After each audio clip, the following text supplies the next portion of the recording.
Tin.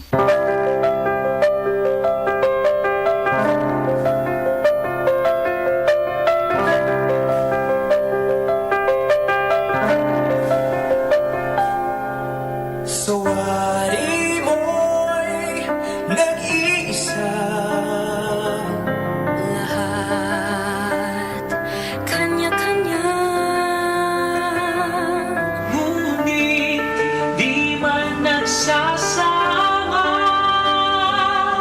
kaya pang magkaisa. Isa sa pag-iingat, Isa sa ating dasal, laging nagpapatunay na tayo'y makatao pa.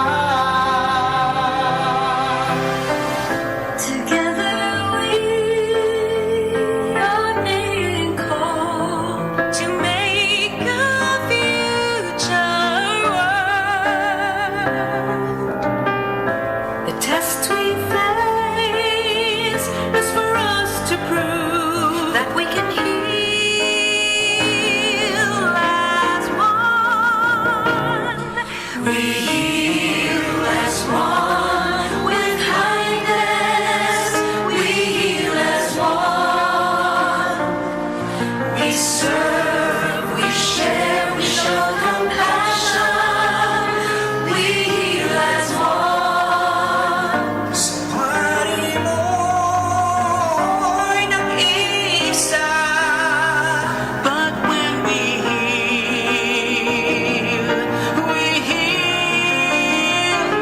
heal as one.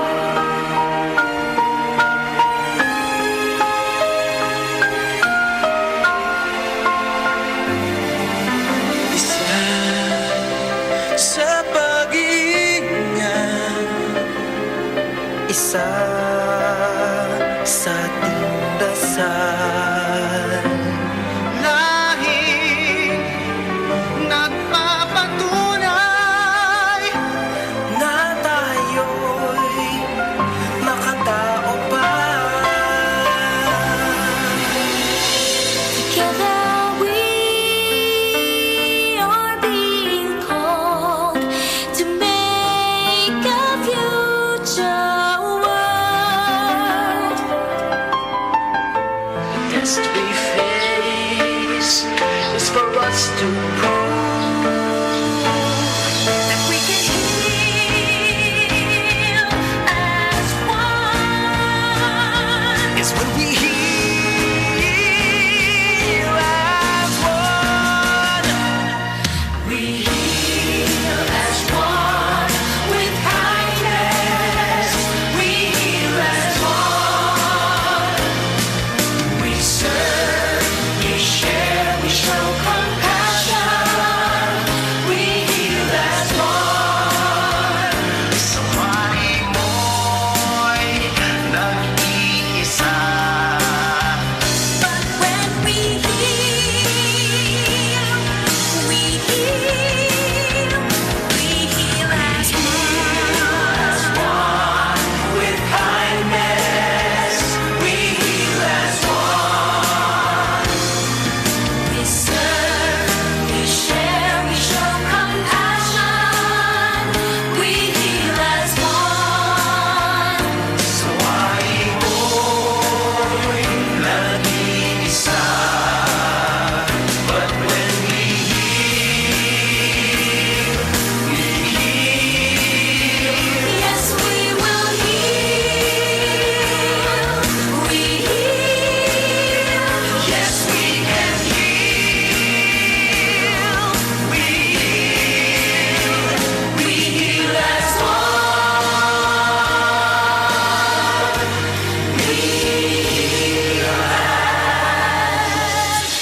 Lumipas at magbago ang panahon. Iisa at nakatatak ang kauna-unahang himpilan sa paghahatid ng serbisyo publiko at balita. Ito ang Radio Mindanao Networks. Higit 6 na dekada sa paglilingkod sa masang Pilipino. Sa Metro Manila, ito ang DZXL 558 Radyo Trabaho, ang inyong gabay sa hanap buhay. Pag-uusapan ang buhay ng isang pamilya at iba pang bagay na ikakapulot ng aral. Buhay Bahay. Kasama sina Chit Hidalgo at Ana Cosio. Buhay Bahay. Tuwing linggo, 1:00 hanggang 2:00 ng hapon. Dito sa DZXL 558. Ay sarap ng gising tuwing umaga. Pagbangon mo'y kapiling ang iyong pamilya. Bumubuhos ang biyaya, umaapaw ang ligaya. Nakapalibot ang pagmamahal sa isa't isa. Ganyan ang buhay bahay.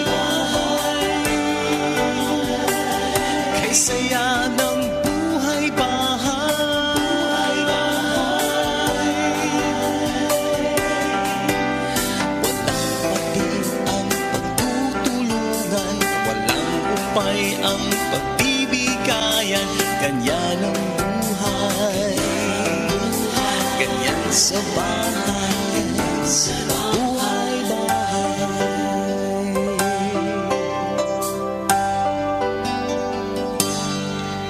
Hello, magandang hapon po sa lahat ng ating mga tagapakinig.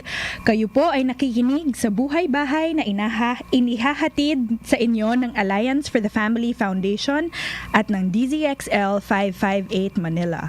Kagaya po ng dati, ako po si Mags Valdez at sa kasawing palad po ngayon, wala po si Ana Cosio dahil siya po ay nagse-celebrate ng kanyang kaarawan. Maligayang bati, Ana, mula sa amin dito sa Buhay Bahay.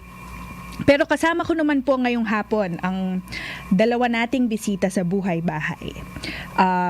Nandito po ngayong hapon si Mr. Edwin Valles, President ng Courage Foundation, at saka po si Mr. Adi Pareño, Chapter Head ng Archdiocese of Manila of Courage. So magandang hapon po, Edwin and Adi. Magandang hapon, Mags. Magandang hapon sa lahat ng nakikinig ng radio program na ito. Good afternoon po sa lahat. Okay, so maraming salamat at kayo po ay pumunta dito sa Buhay Bahay ngayong hapon. So ang tatalakayin po natin ngayon ay unang-una, tatalakayin po natin kung ano po ba ang Courage, kung ano ang organisasyon na to, para po sa ating mga tagapakinig, malaman nila kung ano ba yung pinaka tinataguyod ng Courage. Ang Courage Apostolate po is isang apostolate ng Simbahang Katolika para po siya sa mga tao na kararanas ng same-sex attraction. So, laging medyo tinutulig sa ang Simbahang Katolika na as if wala siyang pake sa mga LGBT. But hindi po totoo yun. Meron pong isang apostolate within the Catholic Church, yun na nga po yung Courage, na yun yung tinututukan niya, yung spiritual support at to provide spiritual support at saka tulong sa mga persons who experience same-sex attraction na like all the baptized kailangan ng ng gabay towards increasing holiness, 'di ba, and sanctification. So yun po ang ginagawa ng Courage Apostolate. Okay. So mga ilang taon na po yung Courage sa Pilipinas? Actually, yung Courage is an international organization. Nagsimula po siya sa New York City noong 1980 pa po. Okay. Sa Philippines, dumating siya noong 1995. So next year po will be our 25th anniversary na in the Philippines. Wow, ang tagal na rin pala dito sa Pilipinas ng Courage, no? So, sinabi mo na, simulan natin kung paano ba nadala yung Courage dito sa Pilipinas? Ang Courage po, within the Catholic Church, ang tawag po sa kanya or ang description sa organization ng Courage is a Diocesan Clerical Public Association. So pag sinabing Diocesan Clerical, diocesan dapat po may approval ni Bishop ng obispo po for the diocese na magkaroon ng Courage chapter. And pag sinabing clerical po, dapat po meron siyang i-appoint na priest chaplain. So ang nangyari po sa New York noong 1980, it was the servant of God Terence Cardinal Cook, who was the Archbishop of New York at the time. Siya yung nag-decide na gusto niya magkaroon ng accompaniment program para sa mga persons who experience same-sex attraction. So in-appoint na po si Father John Harvey, who is a priest, to be the chaplain. Sa Pilipinas naman po noong 1995, it was the late Jaime Cardinal Sin naman who decided na gusto niya rin mag-provide ng accompaniment program para sa mga LGBT brothers and sisters. Very interesting yung term na ginagamit nyo, no? Yung accompaniment na parang very visual na really accompanying people with same-sex attraction in their journey in the church. Kasi alala ko noon, ako rin bilang Katoliko din ako, marami mga tao na nagsasabi na yung mga Katoliko labag yan sa mga mga bakla o yung mga lesbian, sa parang haters, yung mga ganyan. So maganda na may ganito. Pero sa tingin ko, hindi pa siya masyadong naririnig ng lahat. So maganda na nandito kayo ngayon para mapag-usapan natin to. So ano naman ang sinasabi na encourage? Yung encourage naman po, kasi po siguro yung homosexual condition, syempre, tinatamaan yung tao na meron ganun. But also, nakikita, based on our experience, affected din po yung mga taong nagmamahal doon sa taong yon, di ba? So, hindi lang naman, kumbaga, it's not an isolated incident, diba? So, pang yung encourage po, tinatagron po siya sa United States para naman na support group para dun sa mga taong nagmamahal dun sa mga persons with SSA. So, yung mga kamag-anak, usually parents, diba, of persons who experience SSA, same-sex attraction, or iba, spouses, yung asawa, diba? So, I think hindi naman surprising na we hear of stories na kahit may asawa na, either the husband or the wife continue to struggle with same-sex attraction kahit may mga anak na po, diba? So, yung encourage po, kasi meron din silang pinagdadaanan yung mga taong nagmamahal na mga persons with SSA. So, kaya naisipan nila na magkaroon ng support group para sa kanila. Currently, sa Pilipinas, wala pa pong encourage apostolate. Okay. So, yun nga yung pinagdadasal namin sana sa Courage na magkaroon din ng encourage. Lalo na kasi sa ang mga Pilipino kasi makapamilya, di ba? Kaya ngayon yung programa natin ngayong hapon. So, marami pong naapektuhan na pamilya doon sa mga may kapatid or asawa or anak na nag-struggle with same-sex attraction. So, sa tingin ko rin talaga na kailangan din magkaroon ng support group para sa kanila. Totoo yan. Actually, nung sinabi mo nga na, di ko nga alam na may encourage pala abroad, no? Pero sana madala natin sa Pilipinas. Kasi kahit ako, meron akong mga kaibigan na may same-sex attraction or meron akong mga kaibigan na may mga kapatid na ganyan din ang pinagdadaanan. Pero ang nagiging solusyon kasi na nakikita ng iba ay kapag mahal mo yung tao, mahalin mo rin kung ano yung mga desisyon niya tungkol sa sexualidad niya, sa kung sino yung minamahal niya, 'di ba? Ngayon, nakikita natin 'yan sa social media na sa buwan na 'to, ang daming nagsasabi na sinusuportahan ko ang kaibigan ko na may same-sex attraction. Kasi sa tingin ko kulang ng suporta nga yung mga nagmamahal sa mga ganitong tao. Kung paano nga ba nila maa-accompany talaga sila sa ganito? Tama yan. Yung prinsipyo ng Simbahang Katolika, I guess, in-encapsulate sa document ni Pope Benedict XVI, parang Veritas et Caritate. So, it's always, yung Catholic accompaniment or Christian accompaniment is always, has to be both truth and love, 'di ba? So, lagi siyang magkadikit. Hindi pwedeng love in a sentimental way lang, hindi rin man pwedeng truth given in not in a loving way, di ba? So dapat lagi siyang magkadikit. So pag nung-usapan po natin yung persons with same-sex attraction, kaya po yun din yung ginagamit na terminolohiya ng simbahan ngayon, persons with same-sex attraction, kasi ang emphasis po ay yung tao, yung human person, di ba? So yung mga labels po na lesbians, gays, bisexual, transsexual, yung LGBT nga po na tinatawag, ang pinagbabasihan nila ng pagkatao ng tao is yung sexual attraction nila, 'di ba? So parang kumbaga everything about that person is defined by to whom they are sexually attracted to, 'di ba? So parang ganun yung kung anong nangyari, nare-reduce yung pagkatao ng tao sa kanilang sexual expression or sa kanilang gender identity. Pero alam po naman natin na yung pagkatao natin is much more than our sexual attraction, di ba? So, kaya po importante talaga yung terminology na persons with same-sex attraction. So, in terms of accompaniment, yung loving way of accompanying yung mga persons with SSA is to look at them as human persons, di ba? Yung buong pagkatao nila, di ba? Na wag natin silang i-reduce na dahil gay sila or lesbian sila or parang transgender sila or bisexual sila, 'di ba? Parang meron tayong deeper identity and a higher source of dignity, 'di ba? Yung buong pagkatao natin who is much bigger than our sexual attraction. So yun po yung truth and love na parang kailangan magkadikit po siya in terms of accompaniment.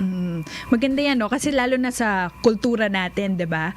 Parang pag sinabi mong, uy, bakla o tomboy, 'di ba? Parang napakalakas nung dating na linilabel mo na talaga yung tao na. Correct. Ganun lang siya. Wala na siyang ibang pwedeng gawin na iba. So, napakaganda nito at sana malaman ng mas maraming tao to, no? Ano ba ang ibig sabihin ng pagtanggap? Kasi, kunwari, ibang tao naman, sa extreme, tinatanggap nila lahat. Pati yung mga gawain na posibleng hindi makakatulong sa kanila kahit sa health nila or kung kunwari dahil mahal ko to, hayaan ko siyang magbihis na pambabae at magme-makeup, palalakarin na pararampahin, papasalihin sa mga contest kasi ayon sa ibang tao, yun yung paningin nila sa pagtanggap sa tao. Pero ano sa tingin nyo yung pagtanggap talaga sa taong may same-sex attraction? Paano natin maipapakita at maipaparamdam ang pagtanggap sa kanila? Siguro sasagutin namin yung dalawang paraan. No? So, bago ko sabihin yung, I guess, yung technical answer, siguro si Brother Adi can share his experience kung paano niya naramdaman yung pagtatanggap sa kanyang same-sex attraction. Sige, Adi, go. Yes, I guess ay muna magandang hapon. Magandang hapon muna sa lahat ng nakikinig, no. Yung sa topic natin ngayon, yung tungkol sa pagtanggap sa SS. Una siguro dapat yung pagtanggap una sa sarili mo. Na tanggapin mo na kung ano man yung nararamdaman mo ay bagay na katanggap in a sense when it comes to your faith. Kasi ako, nung tinanggap ko yung pagkatao ko bilang homosexual, I mean, marami na akong pinagdaanan. Pero natanggap ko pa rin na ganun ako. But, the thing is, the Catholic Church still accepted me for who I am. So, in spite of my attraction. Pero, nagawa ko yon because of God's grace. So, I think magsisimula yung pagtanggap sa sarili mo din and the humility of accepting na you are created by God. Yeah, you are a person. So kung ano man yung pinagdaanan mo, kung ano man yung naisip mo sa sarili mo before yung paniniwala mo about yourself of being attracted to another person, it's still there. But alam mo, there's a higher being who will accept you of who you are. So, yun yung acceptance ng humble acceptance of your being created by God as a person. Yun. At I think yung experience ko as I go in my journey with faith, being parang I'm still in the Catholic. I mean, I'm still a Catholic. I mean, I never go out of my faith. I think that's the good thing na mas sabi ko, wow, ang galing. Parang noon, parang hindi ko ina-expect na being a Catholic, parang ang hirap-hirap kasi maging gay. Or of this pag nasa Catholic ka, parang may tendency na parang nasa-suppress ka, parang ang dami mong question. So, that's to the point na I was talagang umalis in a church, sa church na parang hindi ko masyadong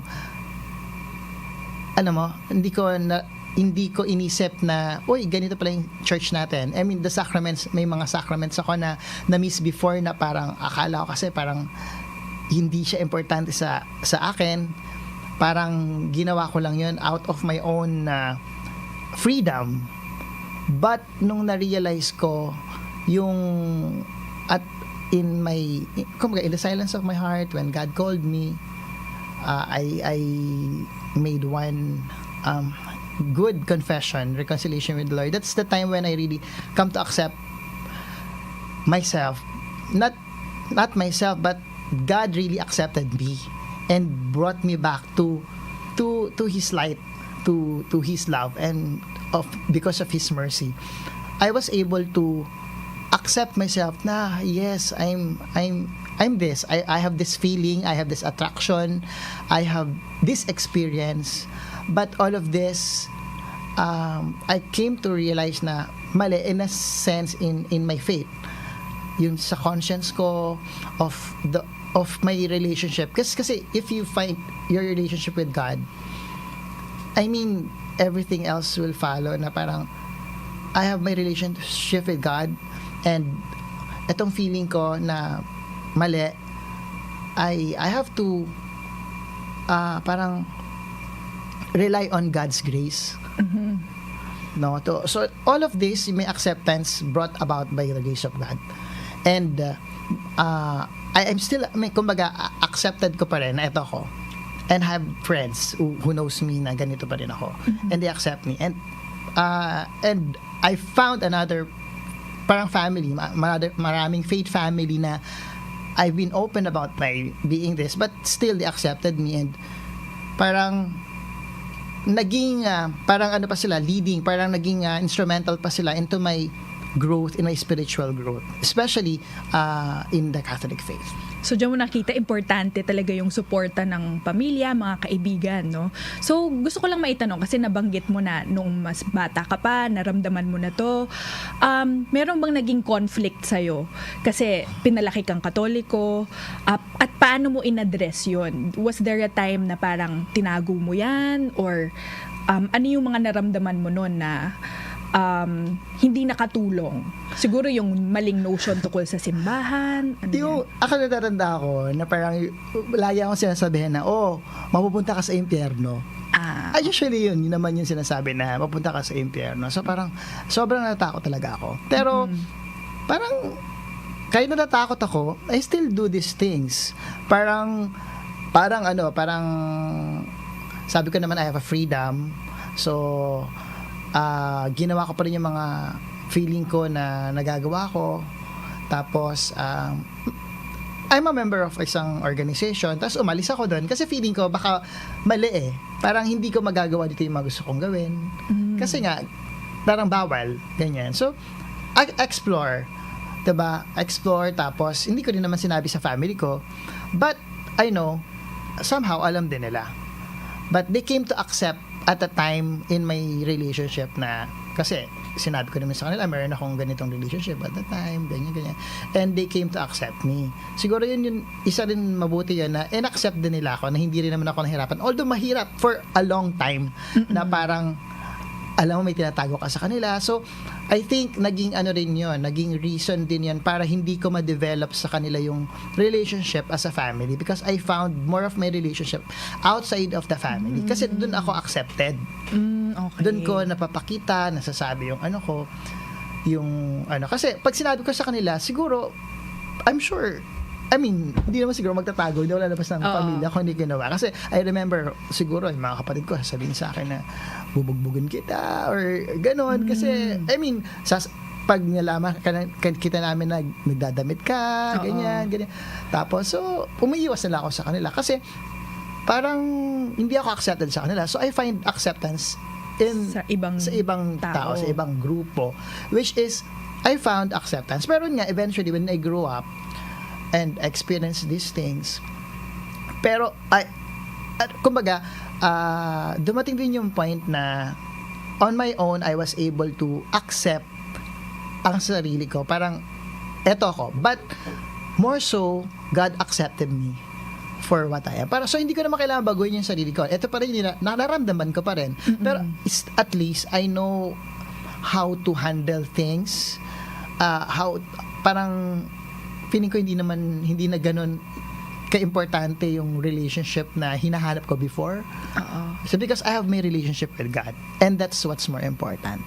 Okay. So parang very refreshing outlook yung nangyari after all that experience. Kasi I can relate kasi madaming ang tao na hanggang ngayon, mga mababait na tao, mga Katoliko, pero kapag pinag-uusapan natin to, medyo sarado pa rin sila na pupunta ka ng impyerno o kaya ganyan. So importante talagang mapag-usapan to.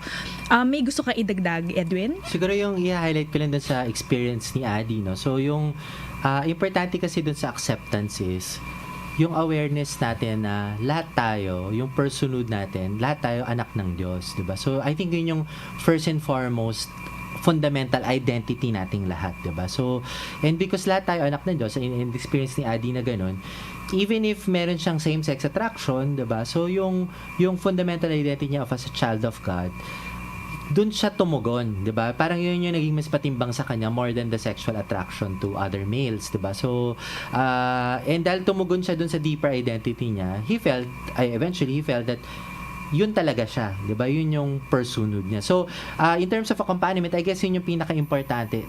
I guess it's the most basic, simplest, but also the most fundamental of all na when you look at mga parang other persons, mga LGBT, you should not look at them like the world looks at them or like how they look at themselves na ni-reduce na nila yung pagkatao nila based on their sexual attraction or based on their gender identity. Dapat tinitingnan natin sila lahat as children of God, diba? So as sons and daughters of God, na dahil ginawa sila ng Diyos, binigyan din sila ng deep seeking or longing for God Himself, diba? So yun po yung pinaka-importante. And because kung makikita natin sila as children of God like us, then wala tayong pagkakaiba, 'di ba? So then all of us are the same, 'di ba? All of us can actually journey together towards drawing closer to God, 'di ba? So then yun na pumapasok na yung point ng accompaniment, 'di ba? So kasi pareho naman tayong anak ng Diyos, o di maglakbay tayo sabay-sabay patungo sa Diyos, 'di ba? So then para yun may acceptance na that way, diba? Oo, So, magandang perspective yan kasi parang lahat tayo may dignidad bilang correct, tao. yeah. 'Di ba? Tatanggalin na natin kung ano yung attractions natin. Ultimately, anak tayo lahat ng Diyos. Correct. And but also part of a human person, so part of man's fallen nature, 'di ba? Yung if parang kung gusto natin maging technical about it, lahat po tayo may kanya-kanya tayong inclinations, 'di ba? So both positive and negative. So for some people, yung negative inclination can be pagdating sa pagkain, 'di ba? Matakaw, 'di ba? Or pagdating sa pera, 'di ba? Masyadong gahaman sa money or sa power. It just so happens na siguro sa some group of people, yung negative inclination yun is manifested dun sa sexual attraction towards the same sex, 'di ba? Kumbaga hindi siya according to the design of sexual attraction, 'di ba? Doon sa complementarity of sexes. But hindi po sila kaiba sa atin, 'di ba? Lahat naman tayo may kanya-kanyang negative inclination that way, 'di ba? So and lahat tayo bilang Kristiyano, meron tayong duty na parang to subdue yung negative inclination na 'yon, 'di ba? Parang to be able to keep that in check, 'di ba? So sa tingin ko, sa habang nabubuhay tayo, medyo imposible naman to expect na mawawala yung negative inclination na 'yon. But ang gusto lang naman ng simbahan is to be able to subdue it, 'di ba? Parang na yung pagkatao mo as anak ng Diyos ang maghahari sa iyo, 'di ba? So siya ang mag-govern ng paano ka mabuhay, hindi yung sexual attraction mo, hindi yung inclination mo. Yun. So yun lang naman yung gusto ng simbahan. And that's what that's the help that the church would like to provide, diba? To be able to help yung mga members ng Catholic Church to be able to do that. Totoo yan. Kasi nga, sabi nga nila, diba, the struggle is real. Correct. Kumbaga, habang buhay yan. Kasi hindi lang siya yung parang, okay, part na ako ng courage, mawawala na to bigla. Kasi, kahit naman ako, kunwari, may sarili rin akong struggles, kunwari, sa spiritualidad, na araw-araw talaga, maganda yung naalala ko na napanood ko sa isang video sa YouTube na sabi nung mga monks doon na, somos peregrinos, we are pilgrims, and we are on this journey. So, napakaganda na kung yung mga kapatid natin na may same-sex attraction, masamahan natin sa journey nila. Pero yung sunod na tanong ko, kasi ito, usually tinatanong din ng mga tao na kapag pinanganak kang ganyan, di ba born this way? Umuso yung kanta na yan ni Lady Gaga na I'm born this way, accept me, take me as I am. And sadly, a lot of people have bought into that na parang mind your own business, they're not hurting anybody. If you really love them, you'll accept them as they are. And because they were born that way, that's not their choice. What do you have to say about that? Is there really a choice? Yeah. So, unang-una yung born that way, it's only a theory. So, hindi po siya proven by scientific study. So, in fact, there's no scientific consensus that supports that theory. Diba? So, ginamit lang po siya, I guess, ng LGBT ideology para, para to make things easy. To support na, kasi pinanganak kami dito, therefore, parang wala na kaming responsibility, so to speak, diba? So, pero hindi po siya supported by science, diba? So, by scientific evidence. So, and I think we have to make distinction siguro, dun sa being born and how we grow up to be, diba? So, sa totoo lang, ang human beings naman, pag sinabi mo, as far as I can remember, bakla na ako or tomboy na ako. But in reality, hanggang saan ba umaabot yung active memory ng human person, di ba? Ano ba yung earliest memory natin of our childhood, di ba? Siguro mga 4 years old, 5 years old, di ba? So, our memory can only take us that far, di ba? But in the meantime, habang iniluwal tayo ng nanay until that active memory of earliest memory natin, marami na nangyari sa atin, di ba? So, yun din yung pananaw na si Ban when it comes to sexuality. Tinitignan niya siya na as something like a formation, di ba? So, kaya iba po yung born, yung pinanganak, 'di ba? Iba po yung how we grow up to be, 'di ba? So how we grow up to be is a total of all our experiences, 'di ba? From zero up to whenever the point that we are made aware of our sexual attractions or our gender identity. So napakarami pong pwedeng mangyari sa panahon na 'yon, 'di ba? So dahil ang programa po natin ay Buhay Pamilya, so especially in the family, diba? So many things can happen from 0 to maybe 12 years old when a person starts to develop sexual attraction, diba? So even if we wish na ang lahat ng pamilya ay perfect, hindi naman po lahat ng pamilya ay perfect, diba? So then we should not be surprised na meron pong nangyayaring mga pagkakataon na yung mga tao nagkakaroon sila ng negative inclination based on the imperfections of the family, diba? So marami na po yan, diba? So so you can imagine kung ano yung sakop po nung usapin na yan, diba? So tsaka lalo na ngayon, I think media is a very important and strong factor also. Kasi kung makikita mo sa media, no, yan ang parang pinapahiwatig nila, lalo na sa mga kabataan, na kahit bata ka pa lang, kasi 'di ba minsan may ibang mga batang lalaki na kunwari na nako-confuse lang at a certain age, pero parang pinopromote ng media na tanggapin mo na yan, ikaw na yan, 'di ba? Na parang disservice to our young tama. people. So tama, may influence din po yung media, but for example, yung family, OFW yung tatay, 'di ba? So a boy will grow up walang tatay physically, 'di ba? Or hindi niya nararamdaman yung pagmamahal ng tatay na present, 'di ba? Or marami rin naman mga pamilya na parang single parents, etc. So parang medyo kulang yung role model. Hindi ko sinasabi na lahat para parang, but rather parang in that scenario siguro parang dehado yung bata that way, 'di ba? Of course a single parent family can survive, 'di ba? Can thrive, 'di ba? But parang kumbaga parang the challenges will be much more, diba? So, or, yun, yung hindi maganda yung balance of power between the husband and the wife. Sometimes, yung wife yung mas successful sa career, or dominante sa pamilya, diba? So, then, parang yung bata, ang expectation niya yung lalaki yung magli-lead sa household, and yet how come babae, 'di ba? So, or in the case na parang meron kaming courage sister, yung nanay niya binubugbog ng tatay na, 'di ba? So pag naglalasing yung tatay niya, so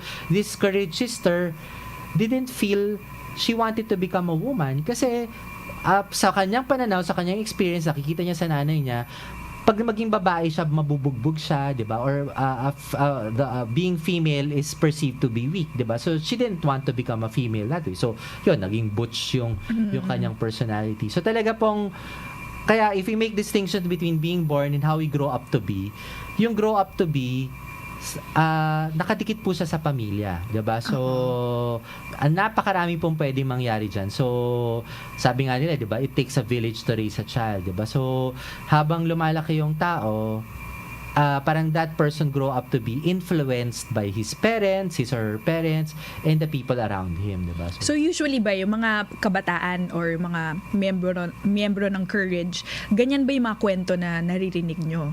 Yeah, mostly, yung story nila ay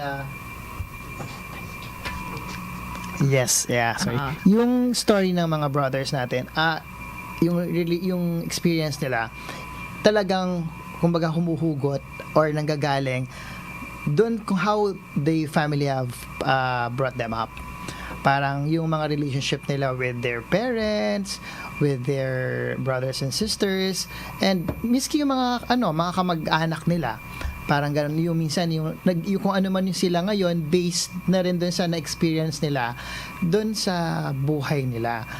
Yun, parang sa akin, parang ako yung sabi ko nga kanina na parang alam ko naman sa sarili ko na meron akong ganung feeling na parang mahina ako. Parang naisip ko lang na if it should have been my father parang led me or parang had a relationship with me, siguro hindi ako ganito parang feeling ko weak or something. Parang feeling ko naging weak ako kasi nga walang nag-alalay sa akin. Even my brothers, parang ang layo nila sa akin, agwat namin, parang I have a sister, tapos naging malapit ako sa kanila. So parang alam mo yung relationship namin, parang mas naging parang feminine ako kasi nga kasama ko mga babae, tapos mga kapatid ko mga lalaki na parang hindi ko nakasamang makalaro ng basketball, wala kaming bonding. So parang yung pagkatao ko parang as a lalaki, parang hindi siya fully developed. Tapos, siguro parang matigas din siguro yung ulo ko bilang bata na parang because of that feeling, parang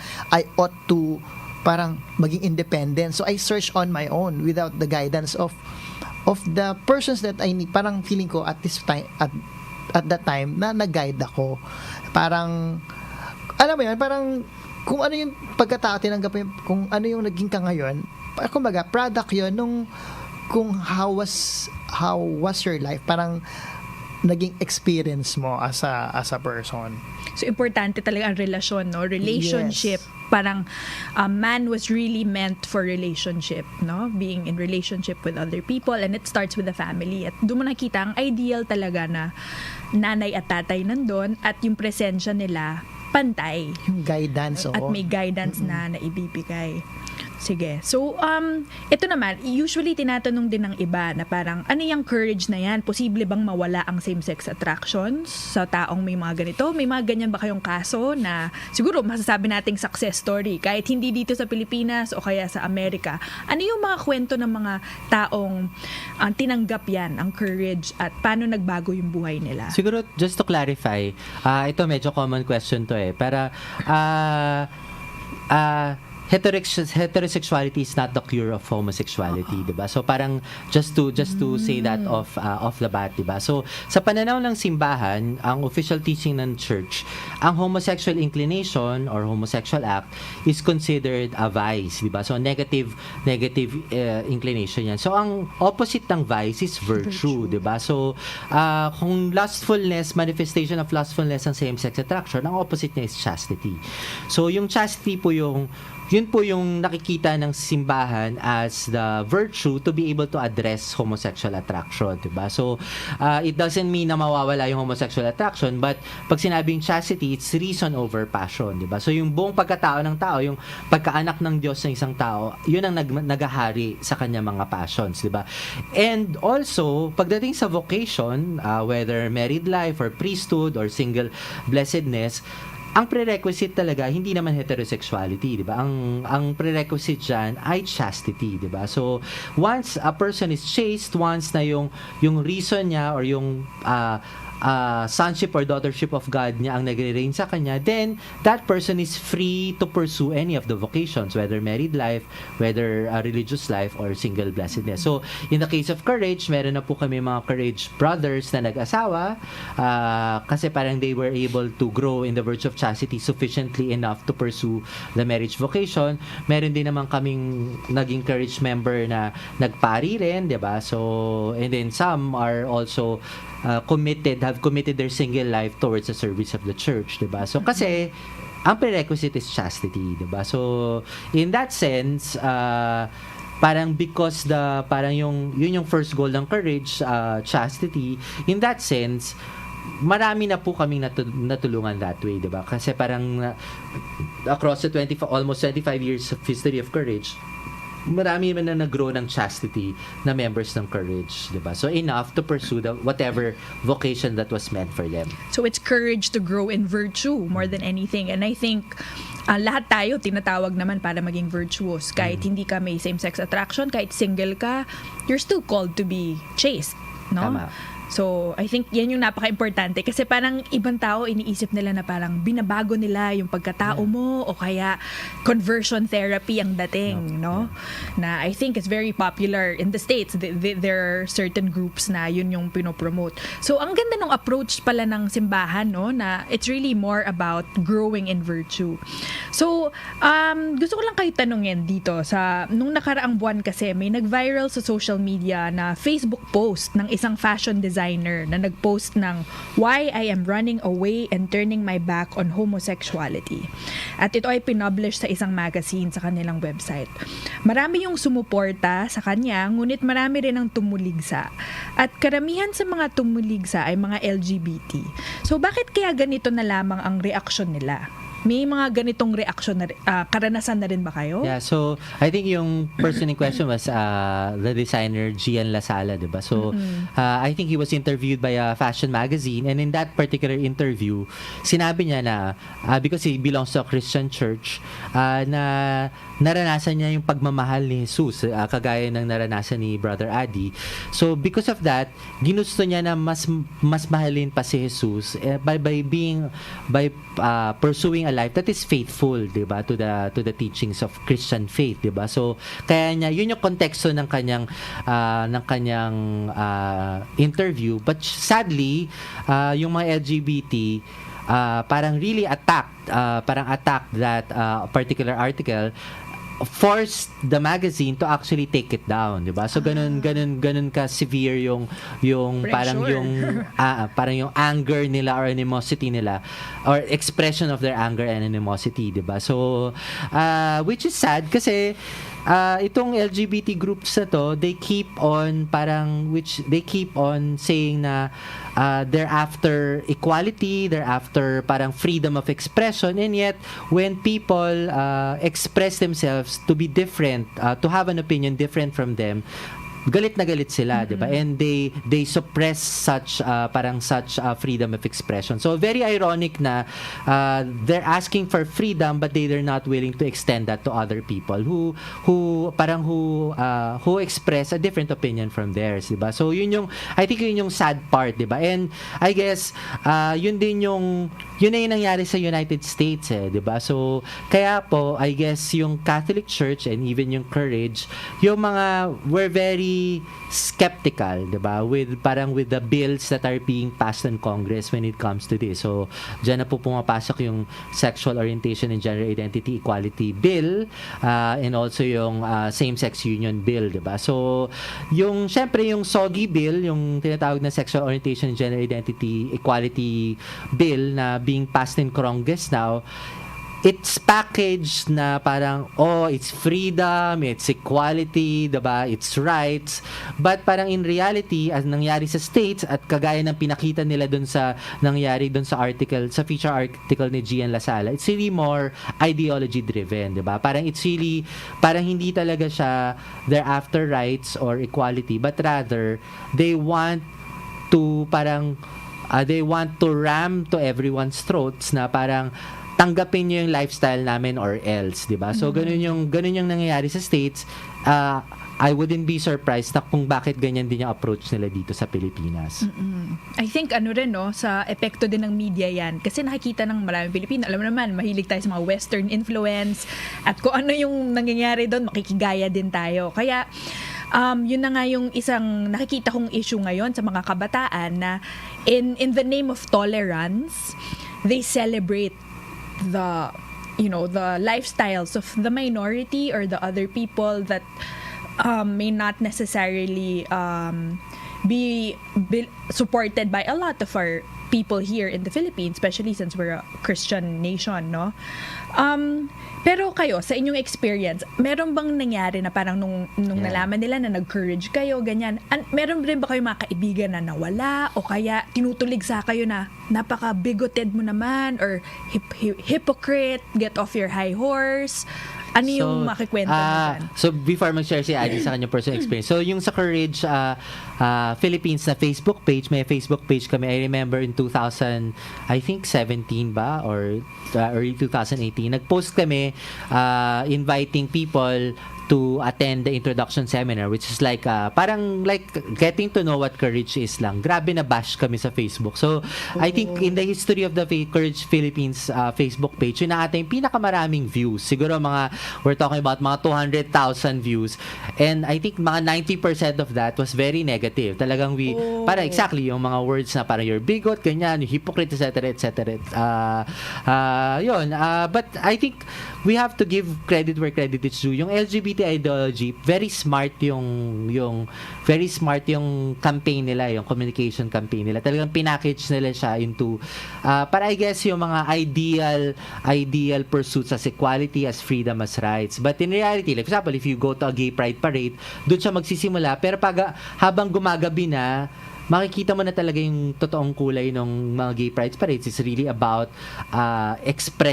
sexual expression. So, ayan na, parang very sexy, very parang in the United States, sadomasochist yung mga men in leather na very skimpy yung so it's not really so family friendly. It's not really about parang rights and freedom, 'di ba? So it's just packaged beautifully, but it's really about pushing their lifestyle to society na parang kami ito, you have to accept this or else, di ba? So, yan. But anyway, Adi can also share experience with his friends. So. I think wala naman akong ganong experience with my friends. I mean, they're very welcoming for that experience of me to be part of Courage. Parang ganun. Although, parang syempre, nagtatanong lang sila na, seryoso ka na ba talaga dyan? Ano na ba? Parang tumatandang dalaga ka naman. Ano nakain mo? Parang nung una, well, before I joined Courage kasi, parang, I have na may spiritual journey. So, parang at that time, sinabi ko na, hindi ko na ginagawa yung mga bagay na dapat hindi naman talaga ginagawa na. But they would ask me, hindi ka na ba magkakaroon ng boyfriend? Hindi ka na ba magkakaroon ng ganyan-ganyan? So, kahit ano. Or even, yung satisfaction, ganyan, ginagawa mo ba yun or something? So, kung hindi na, because tinanggap ko na siya na gano'n. I mean, it's the virtue that I am living now. So far naman, in a way, ako yung ina-accept nila sa grupo. Okay. But, ayun, we have sobra kasing hirap kasi alam mo, we live talagang this life na parang ang tagal namin ng kilala, gano'n na yung pagkakilala niya sa'yo or pagkakilala niya sa isa't isa. Parang it's very difficult lang at times to really accept at times. Pero kumbaga, I'm praying na, I mean, yung acceptance would really lead to truth. Na kung ano ba talaga yung totoo. I mean, of your sa pagkatao ko na tatanggapin nila at hopefully, well, by the grace of God, sana they would also walk into my journey. Kasi 'di ba parang syempre kung mga friends mo naman sila, you want them to experience the same happiness na nararamdaman mo in relationship with your faith and with God. So, ganon. Okay. So, yung Facebook page nyo ba, existent pa din? O existent pa naman siya. So, okay, baka pwede nyo i-promote ngayon so sa mga interesadong sa tagapakinig natin. Yung public page namin is Courage Philippines. So, Courage, all caps, and then Philippines. Okay. So, people can like that page naman. So, and then they'll get all information about seminars yes. Okay. Sige, I think that's very important kasi social media has such a wide reach and a lot of young people are on social media. So, 'di ba? Imagine if you encountered Courage as a younger person, how much it could have changed your life more. Tama. Yeah, tama. I would agree with that kasi sabi nga nung anniversary, sabi nga ni Edwin kanina, parang magto 25 years na kami, but ako bilang member ng Courage ay parang magto 2 years pa lang ako. Parang sana na experience ko or nakilala ko siya or someone have led me to this group or mas nakilala ko siya at early point. Siguro at least mas naliwanagan pa ako lalo or siguro nakapag-asawa pa siguro ako at that time or kung but of course this all these are graces from God. So parang yung journey ko, it's my personal journey. So I think siguro tama lang yung timing but I'm so glad that the church really has this apostolate with same-sex persons with same-sex attraction, diba? So ayun, so sobrang nakakatuwa lang. So currently sa Courage, marami bang mas batang nakakapunta sa mga orientations or sessions ninyo? Or do you think there's a need to open this more to the young people now? So yung medyo wide yung age range ng Courage. So we have mga as young as maybe parang 20, 21 and then we also have as old as mga 59, 60. So parang basically all ages yung current membership of Courage. So I think as parang I joined Courage in 2014. So in 5 years time, siguro parang na-maintain yung average age to be mga I guess 20, 29, 30 of the members. So, how about for teenagers? There's not currently? Yung Courage format kasi hindi siya ideal for mas ideal siya for adults, 'di ba? Kasi it's a sharing meeting format eh. It's a sharing meeting accountability type of a meeting, 'di ba? So kapag teenagers, parang maybe there are other better ways of accompaniment, 'di ba? Okay. So mas pang-adult yung format ng Courage tend to parang to favor yung adults, 'di ba? Yung someone who's I guess more mature to discuss in greater detail yung struggles nila with homosexuality, 'di ba? Okay. Sige. So, nabanggit mo na kanina, no, yung SOGI bill. Ano ba yung stand ng Courage Philippines sa SOGI bill? Which is the stand also of the Catholic Church. So, I think parang definitely the Catholic Church is against any form of unjust discrimination, 'di ba? So I think parang yun yung starting point, 'di ba? So but such unjust discrimination we think are sufficiently addressed by other existing bills, 'di ba? So hindi naman parang hindi namin nakikita na kailangan ng special bill. Why the need for a special bill for the LGBT? I mean, ang dami namang mga for example, I myself went up the corporate ladder, parang career, 'di ba? So I was not discriminated because I was gay, 'di ba? And I have many friends who are really who have very prominent who are in prominent positions in corporate life or in government, etc., 'di ba? So kung may discrimination, bakit nandiyan sila, 'di ba? So baka naman yung parang pinag-usapan ng discrimination is taking normal biases of people, I mean, which happens to all, 'di ba? So Yes. lahat naman tayo guilty of prejudices, lahat naman tayo guilty of biases. Hindi lang naman yung LGBT ang nagsasuffer din noon, 'di ba? So but when it comes to talagang yung mga fair and equal rights for all, parang we think, personally I think that existing bills are sufficient to address yung mga discrimination concerns of the SOGI bill. So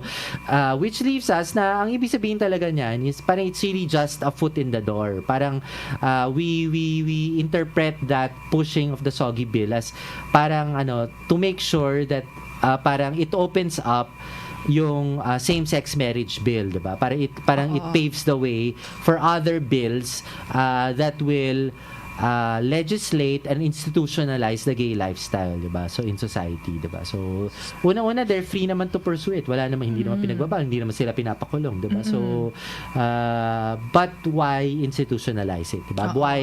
Why force that lifestyle to everyone? Okay. So, sino-sino naman ang maaring sumali sa Courage at paano sila makakasama sa Courage Introduction Seminar? Kasi I think yan yung importanteng malaman ng mga tagapakinig natin. So, go, Adi. Ano ba? Of course, yung lahat ng persons with experiencing same-sex attractions, we started mga at least aged 18 and above. And then, ayun, go lang. Ang orientation namin will be on July 20 sa San Carlos Guadalupe Minor Seminary. So, doon, i-discuss namin yung, of course, history ng courage and ano pa yung accompaniment na pwede namin yung offer sa kanila. Okay. So this is open to both male Both and male, female, yes. 18 years old and above. And above. Yeah. Okay. Kahit mga senior citizen or sino man ang, di ba? It's never too late. Correct, tama. True. So registration starts at 1:30 p.m.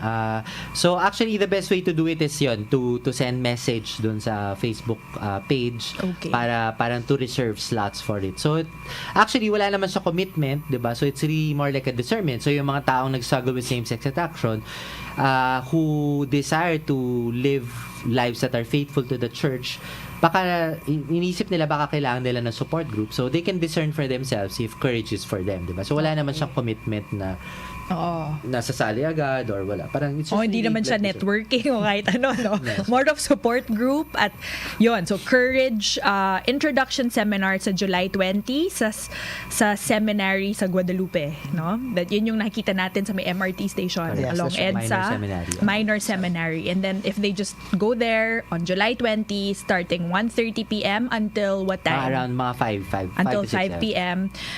There they can be more informed about what courage is and how it can help them and how it has helped other people, no? Sige, so meron din tayong isa pang event, no? Ang Courage sa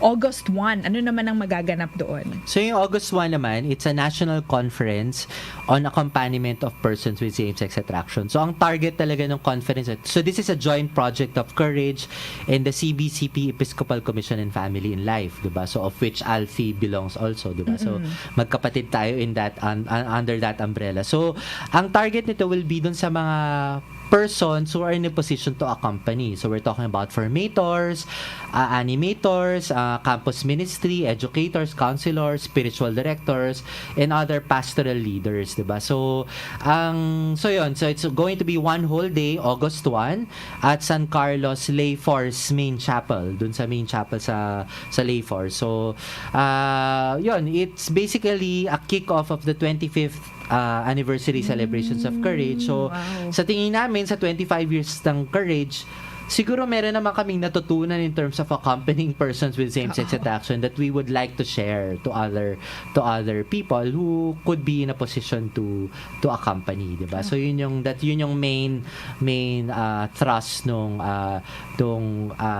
conference na yun. So meron po siyang registration fee of only 500 pesos, kasama na po yung pagkain doon, lunch and 2 merienda, plus the conference fee itself. So marami pong speakers, so at least 6 speakers po yun. So sobrang sulit na po yung 500 pesos na conference fee. So nasa Facebook page rin po namin yung details on how to reserve, kailan yung deadline for reservations, etc. So And then, so after this, no, to wrap up, kasi we only have a few minutes left, can you please siguro leave a short message out there to all the people experiencing same-sex attraction or to those people who have loved ones who have same-sex attraction? What advice could you give them?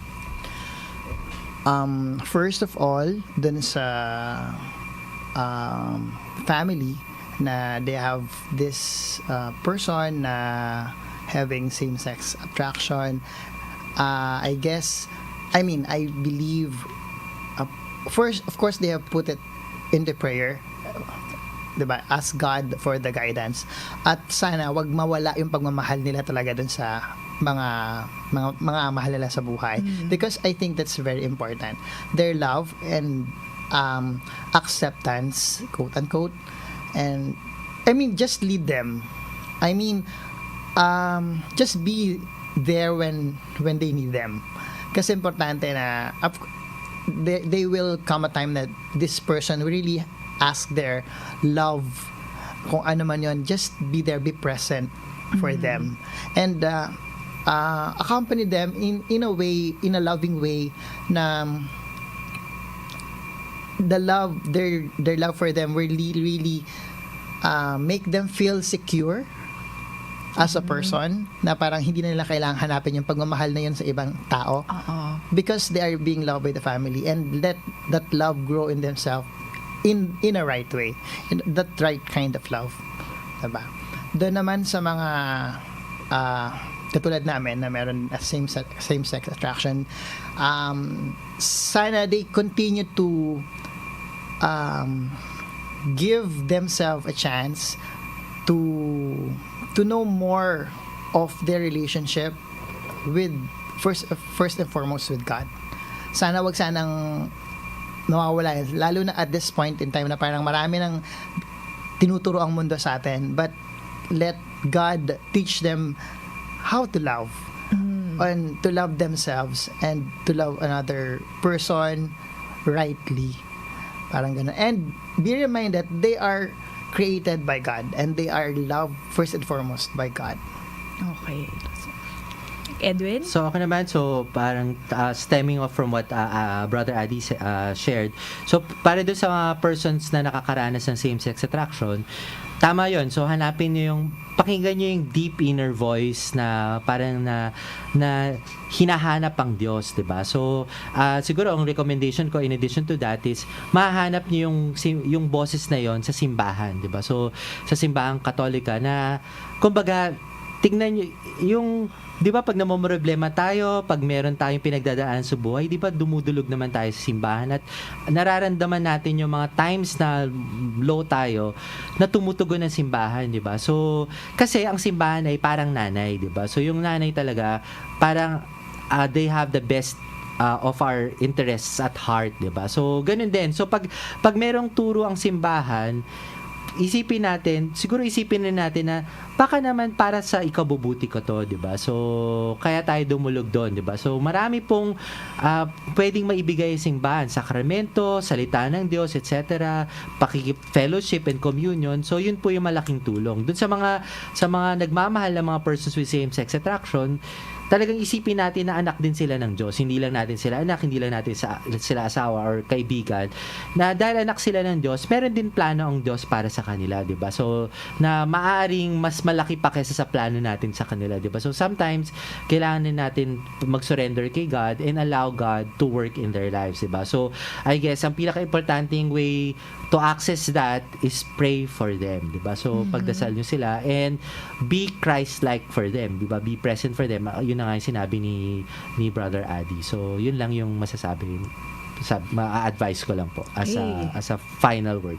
Okay, maraming salamat. So it's a very enlightening discussion, no? Na ultimately it's about identifying oneself as a child of God.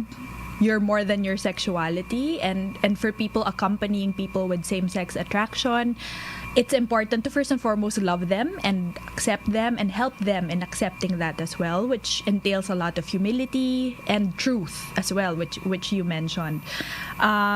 So sa lahat po ng tagapakinig natin, sana po ay we all take advantage of the Courage seminars and activities happening soon. Please like their Facebook page, Courage Philippines. And ako po si Mags Valdez sa Buhay Bahay at kasama ko po si Mr. Edwin Valles, Courage President, and Mr. Adi Pareño, Chapter Head of the Archdiocese of Manila of Courage. Magandang hapon po sa inyong lahat at salamat po sa inyong pagkikinig sa Buhay Bahay.